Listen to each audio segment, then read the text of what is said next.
Hello. So in this video, we're going to talk about the poetry of Emma LaRocque, whom I'm reading out of Native Poetry in Canada. So LaRocque is a Plains Metis author, and one of the sort of characteristics of Metis identity is that it is it's a hybrid identity, a kind of Creole identity, because the Metis basically are the descendants of usually French traders, trappers, fur traders, people like this, and indigenous Canadians. First Nations, Inuit, and Metis, First Nations and Inuit people. The Metis are the descendants of those intermarriages, non-married sexual relationships, whatever it is. And so they are a sort of hybrid ethnic group within Canada and parts of the United States. And so one of the things that means is that Metis identity has always been sort of betwixt and between, right? It is neither a fully traditionally indigenous identity, although it is now regarded on, generally speaking, I think regarded as having the same sort of status as First Nations and Inuit peoples in Canada. But it's not a traditional sort of pre-Columbian or pre-contact indigenous culture, nor is it a European culture fully. It is a blending of the two. You combine that with the fact that indigenous and Metis peoples in Canada and in the United States have long histories of dispossession, of cultural genocide, of being targeted specifically for violence, etc., etc.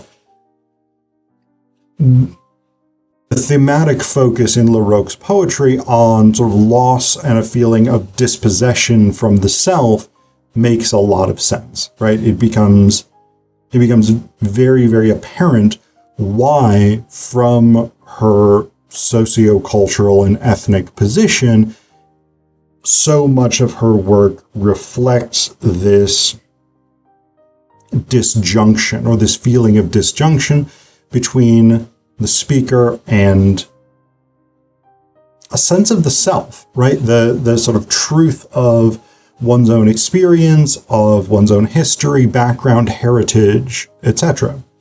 So we see that from the first poem in this collection, which is called Incongruence. Incongruence.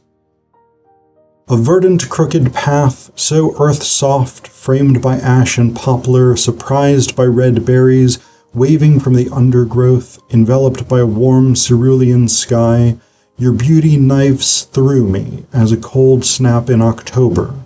I should be holding hands with my lover, I should be picking berries with my mother. And so what we've got here is really sort of an interesting juxtaposition of three different moves. The opening bit, a verdant crooked path so earth-soft, framed by ash and poplar, surprised by red berries waving from the undergrowth, enveloped by a warm cerulean sky. All of this is positive, right? This is lush imagery, right? This is beautiful nature imagery that LaRocque is deploying. And so we get the sense of a sort of pastoral or romantic admiration for nature. But then we have the first turn of the poem. Your beauty knifes through me as a cold snap in October. Here we have a shift to the sublime, almost, right? Because the idea of the sublime basically is this experience of this transcendent experience of the natural world or natural spaces, such that it creates a sort of suffering of enjoyment, right? The excess of beauty reminds the individual of the suffering of our existential human condition, or something like this, right? And then we have the next turn of the poem. I should be holding hands with my lover. I should be picking berries with my mother. This I should be gesture. This is the gesture of loss, the gesture of exile from the self, right? The truth of my being as poet persona in this case is that I should be interacting interpersonally. I should be engaging with my family in this natural world and our traditional ways of gathering food, of sustaining our communities, etc., etc. But I am not. I am, for some reason, separated from that. And the poem doesn't go into why, but again, we have a Metis identity that is a mix of indigenous and European, and so is neither fully indigenous nor European.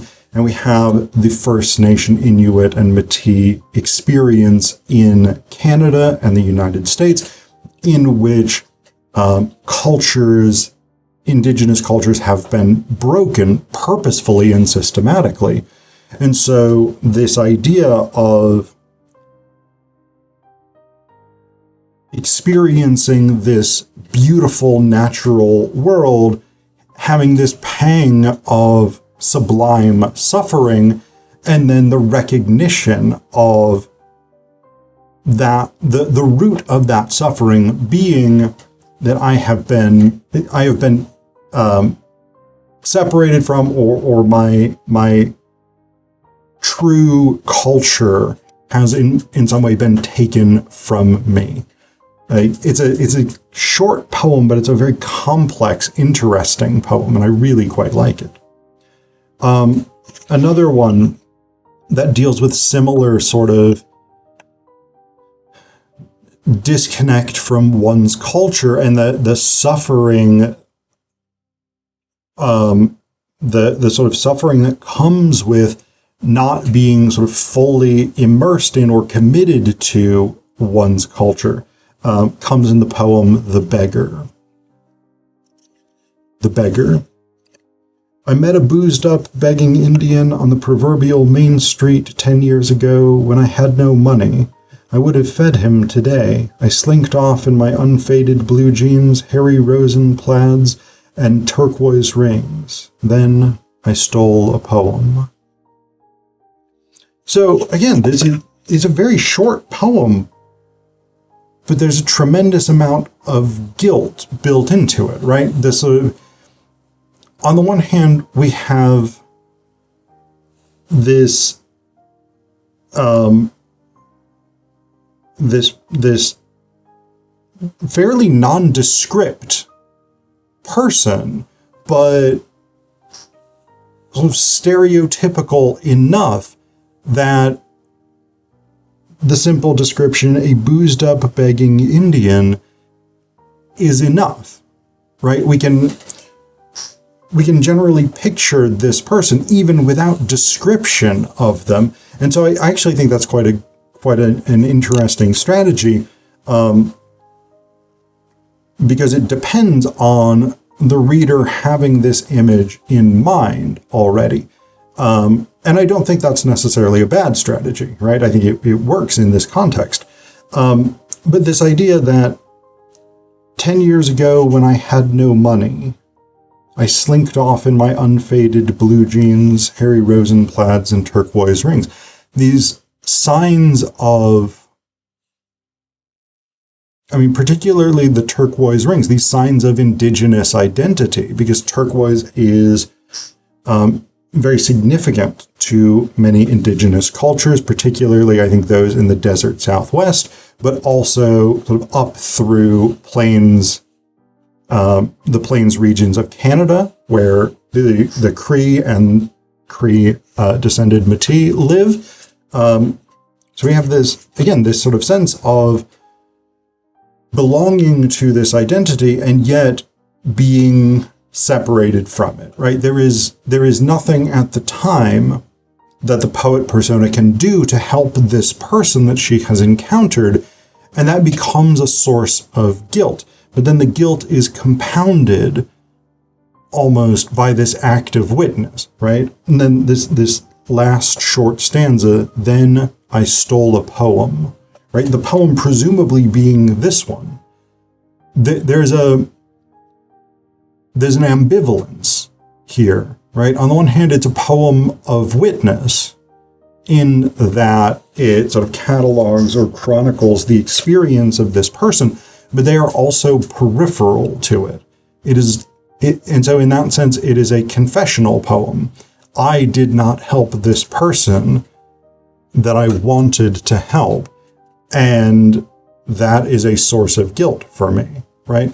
So, and then the sort of added twist to that is, not only do I feel guilty about not having helped this person whom I wanted to help, I then turned their experience into art without them knowing it. So again, I think it's really, really cool. I think she's extremely good in that she has longer poems as well. So The Uniform of the Dispossessed, My Hometown, Northern Canada, South Africa, Long Away from Home. These are some of the ones in this collection that are longer. But one of the things I really, really like that she does is these very short poems that have a lot of complexity and a lot of depth to them. So I'm going to read you one more, which is The Red in Winter. This is another very short poem, but again, it's about sort of the loss of identity and the connection to one's heritage. So this is The Red in Winter. The blushing river, the Cree called her. She wears no rouge today. She speaks no Cree. I ask about her other lifetimes beneath her white mask. And so, I mean, on the one hand, this is about the loss of language and the connection between Indigenous people and place, right? This sense of she speaks no Cree. The loss of Indigenous languages, particularly through the residential school program in Canada, which would generally penalize Indigenous students for speaking their own languages. It was an attempt at cultural genocide, and it was in many ways relatively successful. So we have that sort of larger issue. We also have this final line, beneath her white mask. And there's a very, very famous post-colonial theory text by Frantz Fanon called Black Skins, White Masks. And there is actually an Indigenous version of it by Glenn Coulthard. I think his first name is Glenn. I'm pretty sure. Yeah, Glenn Coulthard, called Redskins, White Masks, which looks at the same basic sort of concept of people of color attempting to assimilate or adopt the cultural behaviors, practices of a dominant white society. And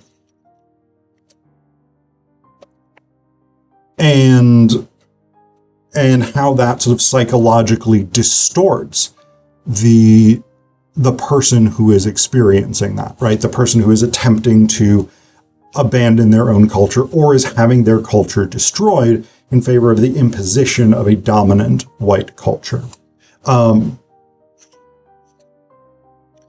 So I think this idea of the white mask, this is probably not an image chosen at random. I mean, obviously it isn't. Poets don't work that way. But I think there's a deep sort of resonance of this that reflects on both, again, the hybrid identity of the Metis and the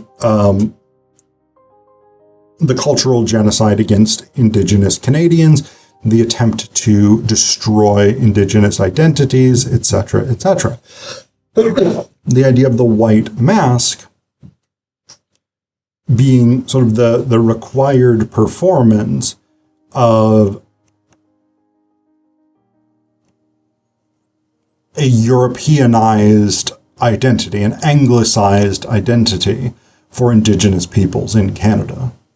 And to the extent that it connects with Fanon's theoretical work about how damaging that is psychologically.